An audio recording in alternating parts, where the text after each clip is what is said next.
Hello there, everybody, and welcome back to Circling Seattle Sports on Converge Media. I am your host, as always, Charles Hamaker, here with you on this 2023 Memorial Day for you.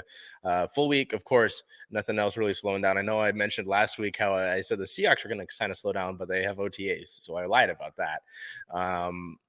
It's packed here. We've had on and off nice weather. I mean, it's a little breezy today, but that's besides the point. We'll get into it here with our Seahawks. As I mentioned, OTAs are starting, so we've got a bunch of movements in and out of camp, and some injuries that had to go under surgery. So that is interesting here. Some domino effects within the Seahawks because of stuff like that. On May 22nd, as we go straight into team notes here, the team signed nose tackle Latrell Bumpus, and as a corresponding move, waived outside linebacker Chris Garrett. And on the same day, this is the 22nd, the team signed cornerback Artie Burns. Now, if you remember, Burns was signed last year as a free agent from the Chicago Bears. He came along with the coaching staff hires that were made because of this familiarity there. I believe that was a Sean Desai hiring. But he didn't play much. He was an active scratch, many games, and just really didn't do much in that Seattle cornerback room, especially considering the younger cornerback talent that really emerged in a guy like Tariq Woolen. Speaking of Woolen, on the 23rd, he underwent surgery. Tied last year for the league lead in interceptions, Tariq underwent arthroscopic knee surgery that is expected to sideline him until training camp. Woolen injured his knee while walking on the practice field for OTAs 1 week ago. Doctors reviewed the injury and said that Woolen would undergo surgery in Houston, which went as well as the doctors could have hoped. It is considered something minor. So you can see here that we've got Burns coming back for a reason like that, create some competition in camp. Keep that intensity up. And you've got a veteran in the cornerback room. So it's not the worst thing in the world. It was a little confusing at first to hear that they were bringing Burns back, especially considering that you drafted Devon Witherspoon. You've got Woolen. Trey Brown's going to compete for a spot after being one of the more exciting cornerbacks that you've brought into this room. Kobe Bryant. You've got a young cornerback room. So it was a little bit confusing at first, but you take into account the Woolen surgery, and it's understandable. More continuing with the Seahawks and OTAs, the team did sign offensive guard Anthony Bradford, one of their draft picks. Nose tackle Robert Cooper was waived as the Artie Burns deal was made official that day. This is on the 23rd. The team also on the 23rd finalized their preseason dates and times. We had opponents weeks 1 through 3, but we didn't have any dates or times for that. So week 1 will be August 10th versus the Minnesota Vikings here at Lumen Field with a 7 o'clock kickoff. Week 2, August 19th versus the Cowboys here is at 7 p.m.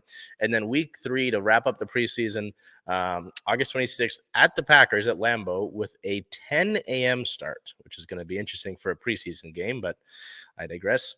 And then the last piece of news here out of Seahawks camp OTAs, the team worked out quarterback E.J. Perry, former Texans and Jaguars quarterback, a former 2-time All-Ivy League performer at Brown, the offensive MVP of the Shrine Bowl, and had the top athleticism test score of any quarterback in his combine. So it's interesting. Again, competition with moves like that, considering the quarterback spot or the move like Burns, you've got to consider the competition part of things. Pete Carroll lives for that word in general. So just always keep that in mind, when moves like that are made. In league related news, this one kind of caused some controversy. I'm kind of okay with it, but I also get the folks, especially the players, that are saying we're getting closer and closer to removing special teams as a whole. The league approved a new fair catch rule. Fair catches behind the 25-yard line will result in the ball starting at the 25, as well as any fair catch beyond the 25, resulting in the ball being placed at the spot of the catch. So that's interesting. I don't know how that'll go, but I don't know. It's tough with kickoffs considering how big the possibility, how increased the possibility of injury is on those. But at the same time, also, it's like special teams are such a big part of the game. You don't want to just remove them outright. So I don't know. I can get both sides to an extent, but I like to listen to the players more so than anything else. Um, so, we'll move over here. We're going to look first at the upcoming dates for the Seahawks, as I was wrong previously, and I said that Seahawks were going to kind of cool off for a bit.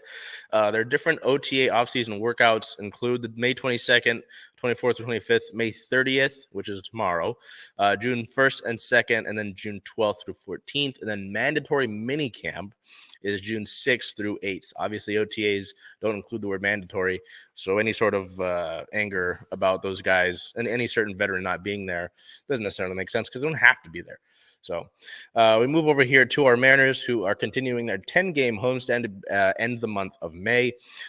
Began with it did. It did begin with a 4-game stretch against the Oakland Athletics, the franchise and the team that continue to struggle for unfortunate reasons.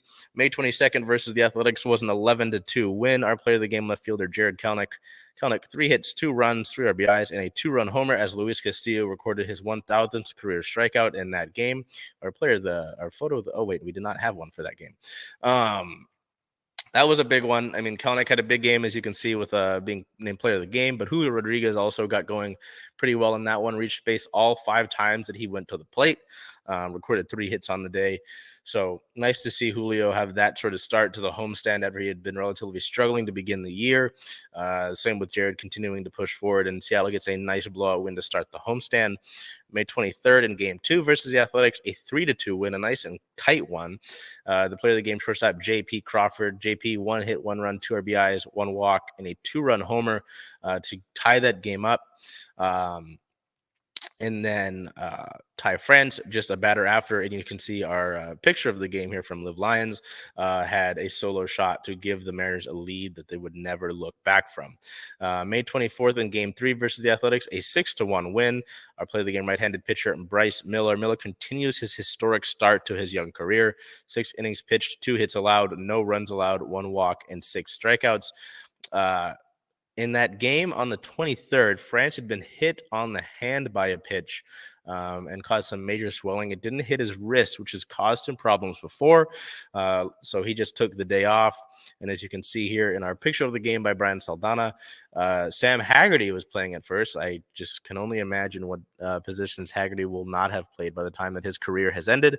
Haggerty got up here, got some elevation. I don't know if he felt like a bird and he wanted to fly away, but he really went up to get this one. Was able to make the tag on Athletics first baseman Ryan Noda. To close out the series against the Athletics on May 25th, the Mariners would win that one 3-2, same as Game 2. Our player of the game, first baseman Ty France. The Frenchman, 2 hits, 3 runs, and 2 RBIs, a multi-homer game in his first game back from injury. Only the second multi-homer game of his career, that other one coming in 2019 when he was a member of the Padres against the San Francisco Giants. So any sort of quarrel or upsetness that France was not getting any more rest there, or the thoughts of him having a slump or something were quickly quieted down. Any exaggerations about his condition were just that, exaggerated. And the Mariners would complete the sweep. They'd get the brooms out and dust aside the Athletics to set up a 3-game battle with the Pittsburgh Pirates for the first time in a series since 2019. The first time since 2016 that they've played the Pirates at home. May 26th versus the Pirates in Game 1, a 6-11 loss. This was a tough one. The Mariners gave up 7 home runs in total, 4 off of George Kirby. Just a tough outing for George, who has had a really strong start to his season, who looked like all-star caliber material. And then he gets thumped by the Pirates. The Mariners didn't have the worst game offensively. 6 runs should help you win most any game, really. Play the game, center fielder Julio Rodriguez. Julio, 2 hits, 1 run, and 3 RBIs as the Mariners wore their City Connect jerseys for the second time ever. In our photo here by Brian Saldana. As I mentioned, Julio, 2 hits, 1 run, 3 RBIs, and a solo homer. His solo homer in the bottom of the first tied the game at 1 run each, as Pittsburgh's Andrew McCutchen hit a solo homer to lead off the game off of Kirby, and then it was just sort of all down here. Not really, it wasn't all downhill, as the Mariners actually took a lead the next inning and kept things get that lead until about the fifth, when the Pirates jumped all over Kirby to end his outing poorly. May 27th versus the Pirates, the Mariners bounced back with a 5-0 win. They shut out Pittsburgh. Our play of the game, right-handed pitcher Luis Castillo La Piedra, 6 innings pitched, 1 hit allowed, only a double in the first inning. Nothing after that. Obviously, no runs allowed, 2 walks on the day compared to 10 strikeouts. So the Mariners get a big bounce back win. They shut out the Pirates, who have been able to swing the bat pretty well to begin the season, setting up the rubber match on Sunday, May 28th. As you can see there on your screen, that was a 6-3 win in extra innings. Our player of the game, third baseman A. Eugenio Suarez. Gino, 1 hit, 1 run, 3 RBIs, and a walk. It would be a walk-off homer in the bottom of the 10th inning, a 3-run shot that went into the Pittsburgh bullpen. It's the third walk-off of his career, third walk-off homer. My apologies. All of them have come as a Mariner, and it's the first Mariners walk-off homer since Cal Raleigh's clinch last season against the Athletics. We've got 2 photos of the game here. You can see Eugenio Suarez getting doused by water in the dugout after his walk-off by Ty France. And then the local guy, the local reliever from Maple Valley, spent some time at Tacoma Community College, Taylor Saucedo. Saucedo came up with a huge strikeout of young Pirate star Brian Hayes with the bases loaded in the top of the 10th. They get the Mariners to the bottom of the 10th, send them into the walk-off, but a huge, huge moment for Saucedo. As I mentioned, a local guy to get that strikeout, and you can see the emotion here from him captured by Liv. Our player of the week, before we get into general discussion on that past homestand so far, as the Mariners still have 3 games to go, Julio Rodriguez. Julio, again, there was rumors of a sophomore slump. There was a really horrible article about him getting potentially traded, which, just, I don't know why we look at some of these things. But, he's getting pitched differently than he was in his rookie year. That's going to happen year to year. People are going to adjust. He's got to adjust, and he seems to be adjusting in this homestand. And this could be a really big jettison point for him moving forward throughout the course of the season. Over Julio's last 7 games, he's got 14 hits, 6 runs, 7 RBIs, 2 homers, 1 stolen base, a .467 batting average, a .484 on base percentage, and an .800 even slugging percentage, which all of those numbers are really good, and he'll need to continue that as the Mariners welcome the Bronx Bombers to town starting tonight at 6:40 p.m. Pacific. I mean, to go 6-1 over your past 7 games to begin the homestand is pretty solid. And hard to argue against. I mean, you needed to sweep the Oakland Athletics. That was a minimum. They've only won 10 games. I think they're 10-42 right now. I could be wrong. They could be even worse. But you handled business there. Winning those 2 close games, 3-2 in each instance, was a little bit odd. I guess every dog has his day. But then the Pirates, they've had a pretty strong start to their season. They are second in their division currently, at least last time I checked, and they were only a half game out of first place the other day. So it's not like the Pirates are a bad team. They've relatively struggled as of late, but they've still got a good amount of talent, some veteran talent. Brian Reynolds is still excellent. G1 Bay made an incredible catch in center field yesterday to keep a J.P. Crawford, probably a triple, off the board in the 10th inning. In the 9th inning, I apologize. So Pittsburgh's a good ball team, but what's important, and I've said it in our recaps, so make sure that you're looking at those for the games here, and we'll get this rolling on the screen, is that, this obviously winning the games is important. The winning, that's step number 1. But the individual performances that you're seeing from the lineup, J.P. Crawford and Jaron Kelenic have been this offense for most of the year to begin the year. Ty France and Julio Rodriguez have relatively struggled. Those 2 have been performing well this homestand and have been getting into a groove and clicking, and that's so key. Cal Raleigh has been clicking, even though he'd been dealing with a relatively minor injury, sort of say, earlier in the homestand. You've got this pitching staff, and we know how good this pitching staff has been, whether that be the rotation or the bullpen. And I mentioned Saucedo. Saucedo's been excellent, and they just used him in one of the higher leverage situations he's gotten. Easily the highest high leverage situation that he's gotten as a member of the Mariners. Trevor Godd's performed well. Gabe Spires coming in performed well. this team is still right now without Andres Munoz and Penn Murphy, which is incredible to say. And they might get Casey Sadler around the All-Star break. So, things are starting to click. And that's why if you look back into earlier May or April, I caution you because it's the early part of the season. There are always collapses. There are teams that adjust after having a slow start. The Phillies were horrible to begin last year, and they made the World Series. So it's a game. There's 162 games in an MLB regular season. I caution you to throw the team into the fire in the first 3 months. Things are going to be fine. And I talked about it in previous weeks and last year, obviously, but this Mariners team has often become too reliant on the long ball. That hasn't been the case in these games that they've been winning in this homestand. They've been actually racking up singles and base hits, and they had a game against the Pirates where they had like 7 doubles. Ty France leads the team in doubles with 15. Jared Kelenich's right behind him with 14. That could be outdated. They might have more, but they're getting on base with walks. Eugenio Suarez, and I believe one of the games, one of the 3-2 games against the Athletics, the inning started out hot for Gino. Gino had gone down to the clubhouse to take care of some business. Julio Rodriguez hit the first pitch, so that's quick. Jared Kelenic was intentionally walked, so that's quick. And so it forced Gino to go up to the plate, not having discussed really what Garrett Action, the reliever for the Athletics, was going to throw at him. And he was still able to draw a walk with the bases loaded and give the Mariners a 1-run lead that they would eventually need to win that game. So, again, that patience and that plate presence and the Mariners for years have talked about this mantra of controlling the zone, whether that be on the offensive end of things where, you control the strike zone, you're able to dominate the strike zone, you're able to take good pitches, or on the pitching end of things and the defensive end of things where you're able to throw strikes, and that's something they talked about Taylor Saucedo about that he mentioned in the postgame presser yesterday. He talked about how when he was brought in here, they said you get a little bit out of the zone sometimes, but when you're in it, you're really good. And he mentioned that this might be a small note for some, but it was a really inspiring message of confidence for him. So, this is sustainable baseball that they're playing right now, and they're improving. They're stacking wins. They're stacking momentum, whether that be as a team or individually. There's still some guys who could perform a little bit better.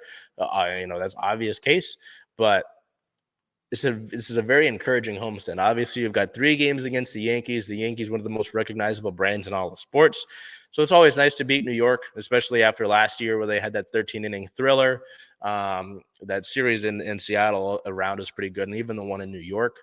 And it's a good test. It's a good test. The Yankees are only 3rd in their division right now, but that's considering that the Baltimore Orioles and the Tampa Bay Rays have had incredible beginnings to their seasons so far. So, it's going to be a big bout. The Yankees are 9 games above 500 at this moment. Domingo Germán, after being suspended, is getting his first start tonight against young Bryce Miller. So it's a good test. It's a good test early in the season. If you can finish off this homestand with a series win, let alone, I'm not going to even say that. If they can finish it off positively, even bigger.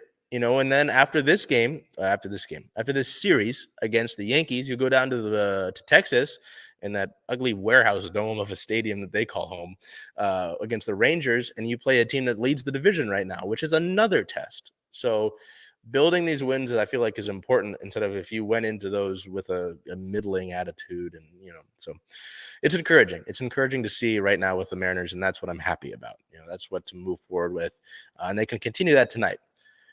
How likely that is, the Yankees are a good team, so I'm not going to guarantee anything. We move over here to injury-related news. On the 22nd, General Manager Justin Hollander provided some injury updates on a few key players, including Andres Munoz, who you see on your screen there. Right-handed pitcher Easton McGee is likely in need of Tommy John surgery, which will put him out for 12 to 14 months.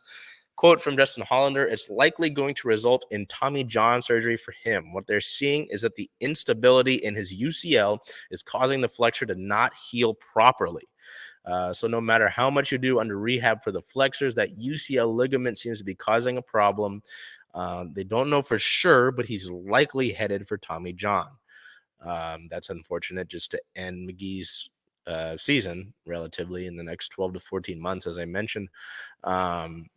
McGee came in the Blue Jays series and threw an excellent game. Only allowed one hit, and the one hit he allowed was like the last batter he faced. So, pretty solid from McGee there. Just unfortunate that it ends that way for him this season. Infielder/outfielder Dylan Moore may join the team this homestand. There are 3 games left in the homestand. We'll have to see about that. He's been with the Rainiers as of late. So that'll be interesting to note. The quote from Hollander, he's here today. This was on the 22nd again. He's going to transition his rehab to Tacoma tomorrow when they pick up. Hopefully sometime on this homestand, he'll be back and ready to go. Hollander reminded us that Moore did not have a spring training, so he's relatively coming into these things somewhat. He's still building up strength and getting back into the groove of baseball. He hasn't had the same sort of offseason that his teammates have had. He had no buildup from the winter for roughly to go. So it'll be interesting to see when they get more back into the swing of things. We'll look at some of his stats here. This is not helpful. With Dylan. Well, in his 2023 minor league stats, he's had 24 at-bats, 7 hits, 4 runs, 4 RBIs, 2 stolen bases for a batting average of .292, which isn't bad, and you can't completely base minor leagues, especially with a guy like Moore who's on a rehab assignment, on the numbers. The Mariners probably just want to see the right things from him moving forward. But again, 3 games left in the homestand. It would probably require a roster move, so I'm not sure if Moore will be somebody that we do see by the end of the homestand. He might be a road trip addition for Seattle. We look over here as we continue the injury-related updates. Andres Munoz and Penn Murphy are getting back to throwing soon, as you can see on the photo there with Andres, and that photo from spring training.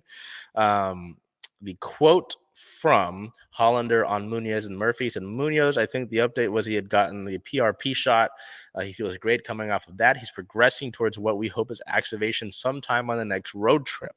This is as optimistic as he has felt as he's ramped up the run and as good as he's felt each time through. Hopefully, we're progressing towards an activation sometime on the road trip. I believe he's throwing a touch-and-feel bullpen today, which, again, was on the 22nd, and that will lead into progressively more significant throwing off the mound and facing hitters, and then rehab assignment. Penn Murphy's kind of in the same spot. He had a PRP last week. He's on the same timeline as Mooney. Obviously, it's been less downtime for Penn. Once he gets on the mound, it will be faster. The buildup for Penn, again, hope is to activate him sometime on the upcoming road trip.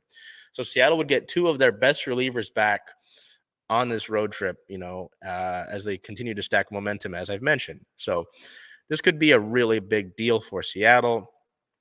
Again, you've got the Yankees coming up for these next 3 games, and you've got the Rangers after that, who currently lead your division. So getting these sort of reinforcements for the team would be big.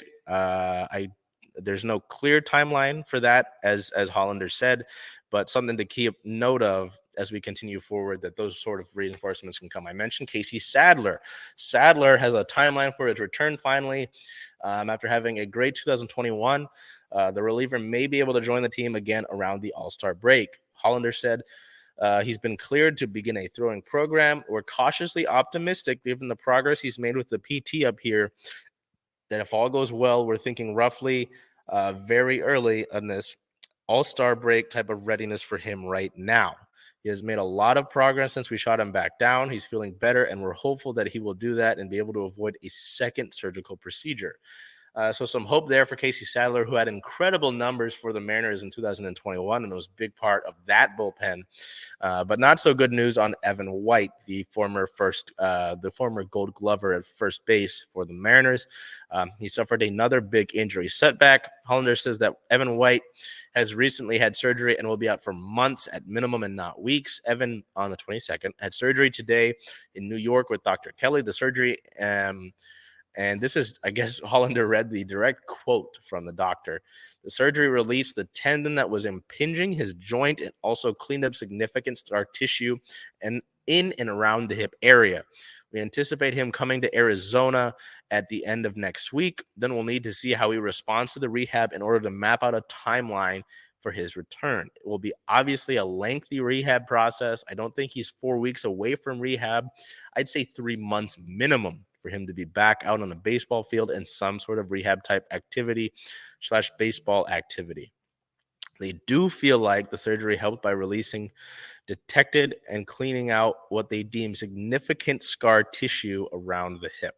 So just unfortunate. If you've been following the Mariners at all the last few years, Evan White has displayed great power at the plate. Obviously won the Gold Glove in 2020 with the Mariners, just hasn't been able to stay healthy since that sort of thing. Ty France came in and take that job, and he's got that job. He's not going anywhere. I remember before this season started in spring training, people were saying that Evan White would come in and take that first base job again, and that Ty would move to second or something, which I just don't think was going to happen. And now you've got this injury with White, so that's just unfortunate. I don't know if we'll see Evan White wear a Mariners uniform once again. I really don't. As I mentioned, on the 23rd, France was hit on the hand with a pitch. Again, it was on the hand. It was not the wrist. It was the fatty part of his hand right here and not the wrist. You can see the wrist right there. It was more on this fatty part, and it swelled up, and he has a brace on it. Going forward, he goes, if they make the padding, why not wear it? But he avoided an injury-less stint, and he only missed the one game. On May 24th, it was an interesting one, that athletic series, because several of the Mariners batters were hit. 2 players left that game on the 24th due to injury-related reasons.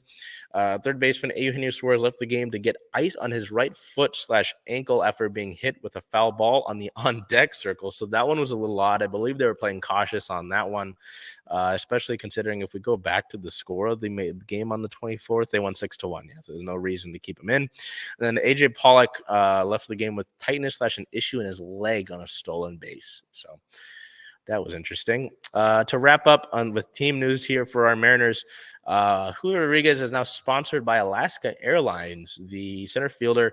For every homer that he hits, 44 fans will receive a free Alaska Airlines round trip flight. So, I mean, considering his recent swing, that doesn't seem like a bad deal whatsoever. So we'll see if that continues. Speaking of continuing, the Mariners will move on with their season here as they welcome the Bronx Bombers to town. They face the Yankees for 3 games. All 3 of them, May 29th, 30th, and 31st, are all 6:40 p.m. Pacific time start times. Yes, even though Wednesday is technically the last game of the homestand, and normally that is a getaway game, this is not the case. They are not playing a day game on Wednesday. It is a night game, and they will finish it out against the Yankees there, hopefully with a series win, but we'll have to see about that. And then if we look over here to the road trip, so after the Wednesday game on Thursday, they will get the day off. And then they'll go down to play the division-leading Texas Rangers, which will be a big deal. Again, division leading. I don't need to say much more. That begins on June 2nd with a 5:05 p.m.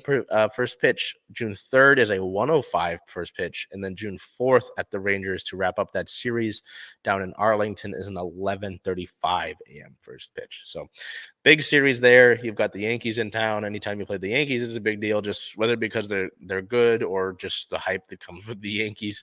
Then the division-leading Rangers to start that road trip. Our Storm, following a historic loss, were able to put things in a much closer light than that season opener against the Las Vegas Aces. They welcome the Dallas Wings to town, playing the second of 3 games at home to begin the season. A 4-point loss, not a 41, so big difference. May 26th versus the Wings, a 91-95 loss. Our player of the game, Jewel Lloyd, once again at the shooting guard position, 30 points, 3 assists, 2 rebounds, and a career high for a game, 3 blocks. This was a tough one. Once again, just like the Aces game, Seattle started out hot with Yvonne Turner running the point. Mercedes Russell was getting some nice play in the paint. And then I mentioned the paint. And then once again, the Storm just it's like pain. They're getting beat inside historically. Through, I believe, the first quarter, the Storm were on pace to give up 72 points in the paint. They're just getting beat bad in the paint. And I wonder why. I mean, she didn't get any minutes in this last game. Why you're not putting Dulcie Fanka-Mengiadu in, to get some minutes as one of the bigs. You know, I don't see why that would be the case. It's no slight necessarily on Ezzy Magbagor or Mercedes Russell, but I don't think it would hurt to try something, especially considering the fact that you're in a new era with this Storm team. Give these players chances to develop. Get some Jade Melbourne in there more. She didn't get, I don't think, any minutes in this game against Dallas. Dulcie didn't get any either. So that I don't necessarily agree with. I get it was a tight game. I feel like you could have done that, though, in the second and third quarter. Seattle had to claw back into this one late. With 3 minutes left, they were down by 11 points, and I was kind of thinking they might be out of it. But they had some players step up along the way. Kia Nurse had a big game in this one after only playing 3 minutes in the second half of the season opener. Arela Girantes had a huge fourth quarter, I'd argue. She was in for most of the key moments in that game. Sammy Whitcomb hit a couple big shots down the stretch after being cold to begin the game. Jewel Lloyd is Jewel Lloyd. I mean, watching Jewel Lloyd play basketball is a treat. But it was a tough ending. It was a tough ending because Dallas had missed a shot on their end with plenty of time left for Seattle to get up a final shot. The Storm could not get that final rebound, and it went right to Satu Sabali, who put the ball back up for a quick two and to extend that lead. And then on the Storm inbound with, I believe it was like a second and tenths left, the inbound went into the paint where Ezzy Magbagor and a few other Storm players weren't looking at it, and it bounced right off of Ezzy's head. It was like a bad joke. And the Storm lost that one. So it was tough. Again, it's going to be a long season. I don't expect the Storm to win many games at all. But to show the fight that they did in this one, to display that they probably could have won this game had it been, it seemed like they just ran out of time. Obviously, their presence in the paint has to be better. They actually won the rebound battle in this game, so I can't be upset about rebounding. But points in the paint's a different thing. They're getting beat inside, and they're not getting anything inside on the other end of the court. So that's something for them to look forward to. But I could only wonder how many times our player of the game is going to be Jewel Lloyd this season. I'm going to start counting. This is 2 games out of 40 so far. So we'll see that throughout the course of the year. In team-related news for our Storm here, this is an interesting one. It's kind of been back and forth. Will she, won't she, will we get some clarity sort of thing? We haven't really. On the 22nd, the Gabby Williams saga continues. Williams is unsure about playing in the WNBA after there was just so much back and forth. So this report came out on the 22nd, as I mentioned. Kevin Pelton, a senior writer at ESPN, quote, restricted free agent Gabby Williams has yet to decide whether to play in the WNBA this season after having her contract suspended by French club Asvel prior to the deadline set by the league's new prioritization rule, according to her agent. It's an option for Gabby, her agent says. For now, she's prioritizing her health while taking into account her French national team commitments this summer. From there, we can start to evaluate availability for the WNBA, but as of today, we are still a couple steps away. Now, that's interesting for a couple reasons, and this whole Williams situation is interesting because a friend of mine put this situation and this potential scenario into my head. Obviously, this season for the Storm isn't going well, and it probably won't go very well. But what if the case is, Williams is a good player. Williams, we've seen that, athletic, defensively, showed some good games last year on the offensive side of the ball when she clicks. But she's not a transformational player. This isn't a Brianna Stewart that's going to, completely swing this team around. And that's not necessarily a slight against Gabby. It's just arguable truth. So if she were to come back this year, it wouldn't necessarily make too much of a difference. And it might cut into it's not as easy for her to get ready for her French national team responsibilities if she was over here as compared to being overseas right now. The scenario is, what if Gabby waits till next year when Seattle's got that number 1 overall pick, whether that be a Caitlin Clark or somebody. They've got that number 1 overall pick, and they have better chances next year with, maybe they get another free agent. And Williams is able to come then for an actual good team, arguably, after having, being able to play with the French national team and not having the WNBA season this year. stick with contrast with that. So we're saying this on May 29th of 2023. If this comes true next year, I don't know. We'll celebrate it somehow. But it was an interesting scenario, and it honestly made a lot of sense to me when I heard it. So I wouldn't put it out of the realm of possibility. So anyway, we won't talk about ifs, ands, or buts. We'll move forward with our Storm here, who have 2 games over the course of the next week, and they're not going to be any easier than what the Storm have had to deal with earlier in the season. Seattle sits at an 0-2 record right now, and they're at the bottom of the Western Conference. Their next game tomorrow, June 30th, is against these New York Liberty, who are the second of the 2 super teams in the league. And Seattle will have had to play both of them within their first 3 games of the regular season. That game is at 6 p.m. Pacific time. Let me make sure I get you the broadcast schedule for that, so I don't just sit here and give you. Oh, that's not helpful. We'll get you where to watch this game against the Liberty, because this is obviously a big battle. Breanna Stewart's coming back to Seattle for the first time since leaving the team. This one's on ESPN2. Okay, that makes that easy. And then, so the second game of the week for the Storm is on June 3rd at the LA Sparks, who the team played in the preseason and got a win against. So the only win, if we're including preseason, that the Storm have gotten this year have come against the Sparks. So maybe they can do that again on the 3rd.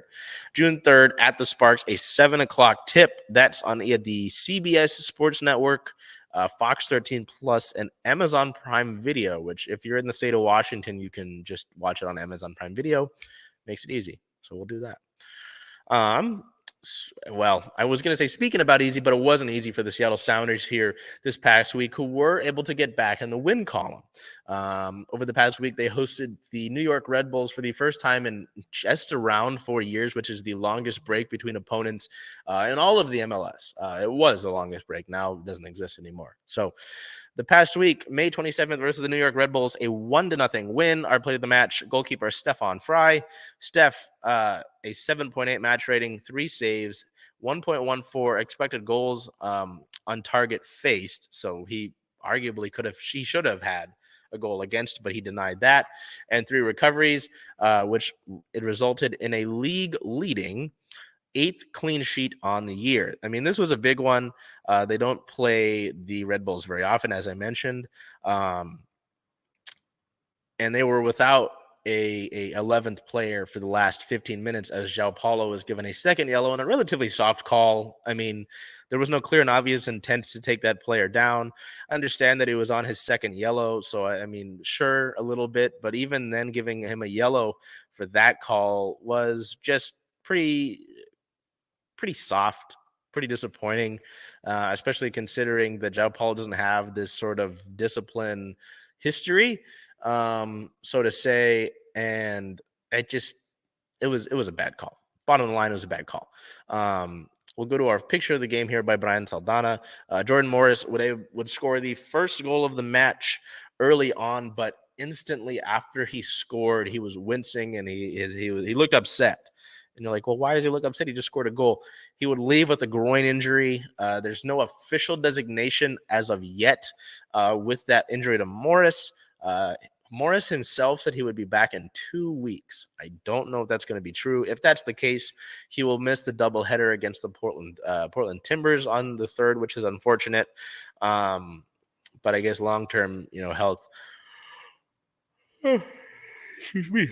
Long-term health is a bigger issue and a more present issue than trying to force him to play through anything right now. And especially with the groin injury, you don't want to mess with that.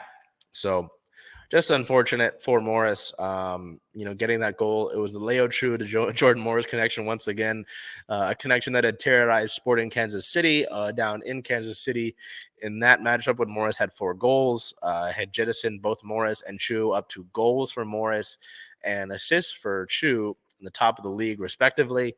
And both of those guys were roughed up. Even Leo Chu was roughed up pretty bad in this game. He had stitches on his lip. He got pretty banged up. He goes, those guys were trying to kill me. And I was like, oh, goodness. That man just he and his wife just welcomed a baby into the world. So, got to be careful with him. We'll move on here with injury-related news. On the 23rd, midfielder Christian Roldan returned to training, and Brian Schmetzer had a update on forward Raul Ruiz. We're not going to do something rash because we've had some bad results. You press, and then you make a bad decision that affects that long-term health of Raul, which we're just not going to do that. He was talking about the last two matches that the Sounders had lost in Austin FC and the Vancouver Whitecaps. They were able to win this week. Raul was technically on the bench, but he did not come out.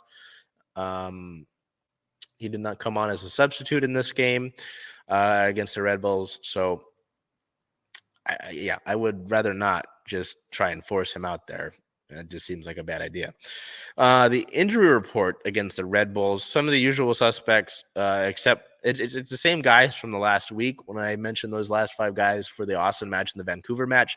It's just that Raul Ruiz is questionable and was able to be on the bench for this one. So Ethan Doubelair continues to be out with a right ankle sprain. Christian Roldan continues to work back from a concussion protocols. But as I mentioned earlier in the team injury notes on the 23rd, he was in training.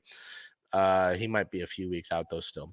Kellen Rowe continues about with a left knee sprain, and Obed Vargas still out with he's on international duty. So Seattle without some key players. I mean, Raul is a starter, Christian's a starter, Kellen Rowe's good defensive depth, and Obed Vargas has been able to start for this club. So you're missing some key guys, and now you're going to miss Jordan Morris for some period of time. So they're battling through it, but and I have to see if the state. After the win against the Red Bulls, because of points, the Sounders were at the top of the Western Conference. Now, I want to make sure. Yes, they're still atop the Western Conference. All right. Yay. With an 8-win, 5-loss, 2-draw record, the Sounders sit at 23 points on the year so far. Wait, the 26. Oops. 26 points on the year so far. They're fifth in the league as a whole, but first in the Western Conference. Looking ahead, their next match is May 31st, this Wednesday, versus the San Jose Earthquakes with a 7:30 p.m. Pacific time start. It's the first time that the Sounders will battle the Earthquakes since the regular season finale last year, which ended in a draw. Oh, I lied. The Sounders are second in the league and first in the Western Conference. Oops. Since that relatively boring draw in the regular season finale last year, they'll play San Jose. And then June 3rd versus the Portland Timbers is that big double header match with the OL Reign, where both teams from Seattle will play both teams from Portland. That match is at 1:30 p.m. Pacific time for the Sounders. So 1:30. If you are going to the if you are going to the doubleheader, your ticket to either match will get you into both of those games.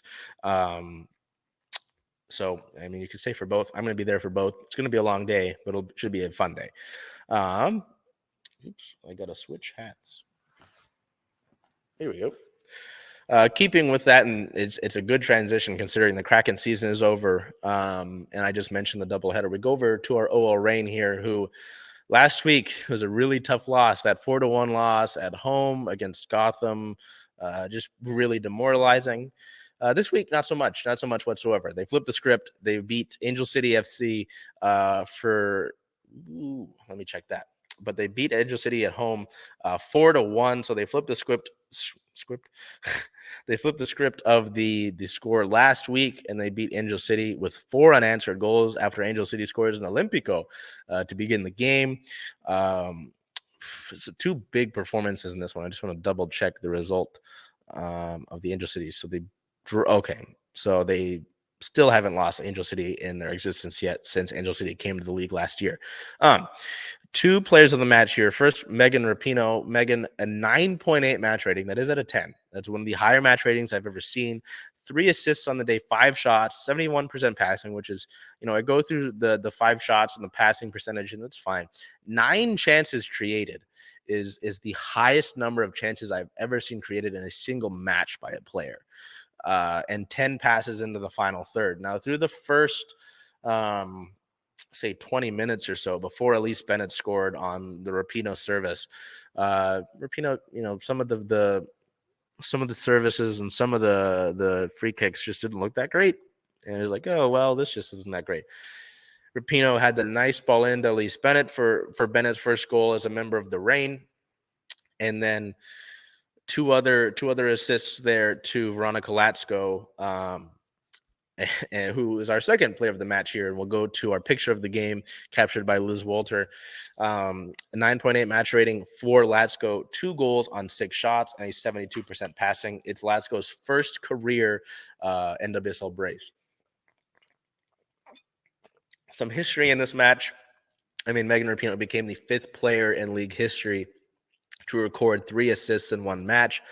And with those 3 assists, she jumped up to first place in the Reign all-time assist category. So Rapinoe continues to rewrite the history books and continues to add to her legacy as her career moves on.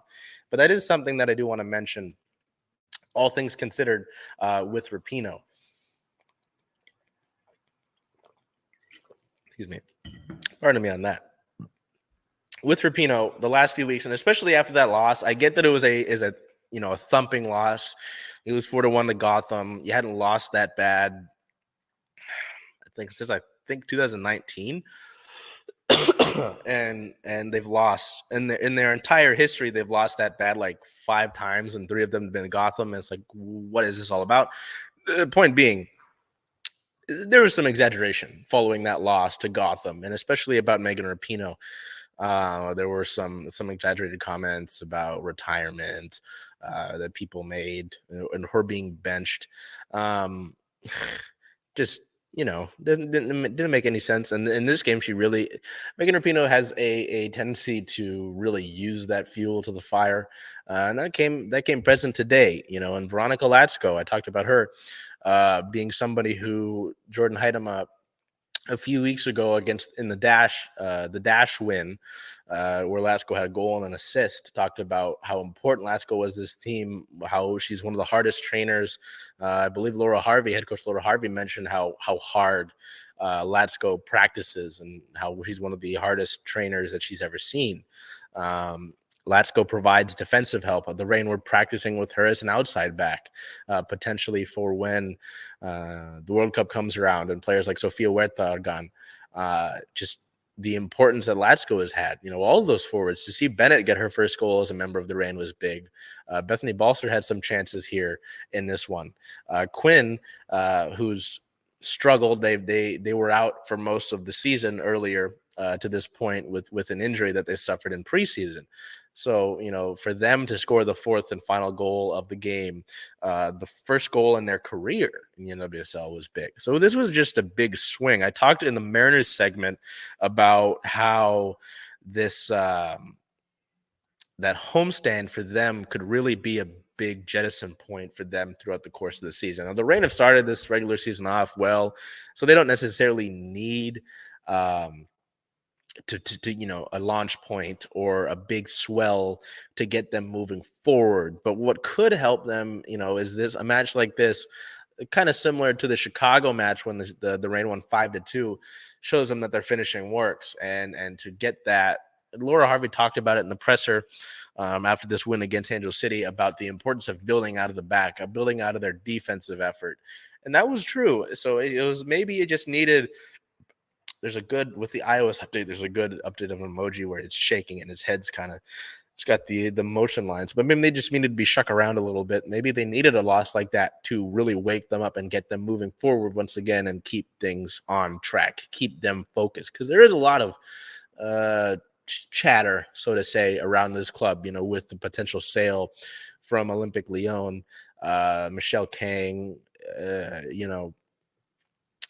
not having a GM right now, even though it's been rumored that they'll get that, obviously not having Rose Lavelle and the possibility per our friend Bella Munson that Lavelle will be out until the World Cup for the Reign. She won't play for the Reign until that she returns from that. So there's a lot going on, with the Reign right now, and that's fine. But and Rapinoe talked about this in the post game, and it was nice to get an answer like this on a topic like this from Rapinoe, because it's like, who else would you rather have talk about this outside of maybe one of the 3 OGs, right? Was putting this in perspective. A win like this is good to get you throughout the course of the week in training, and especially this week. This is a big week for the club. As I mentioned with the Sounders, it's relatively the same schedule, just different teams. wow, even the midweek match, both of them are against California-related teams. That's kind of funny.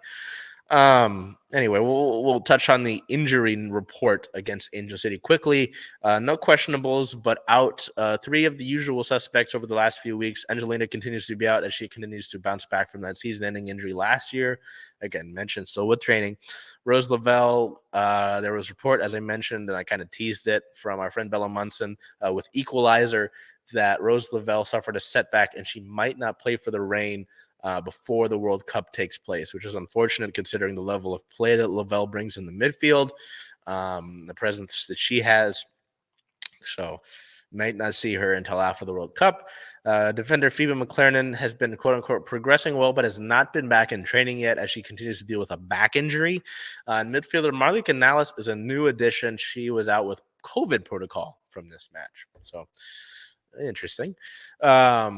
Our Reign sit at a 5-win, 3-loss, 1-draw record, which is good for currently 3rd in the NWSL table. They're tied for that spot with, let me see, let me go back. It was Gotham and Portland, but because of the head-to-head with Gotham, there must be another tiebreaker with the Thorns. The Reign are sitting at 3rd. Yes. So, no, Gotham has 17 points. I lied. So Gotham outright. But the 2 through 4 spots, 2 through 5 are all tied at 16 points. So the top of the league is pretty tight. And then at the bottom is Kansas City, who just kind of sucks. That's unfortunate. Sorry for them. The Reign do sit at 1st in the West in Challenge Cup play, so that's relatively nice. In their division, they have 1 win and 1 draw, so it's not like there's too much going on.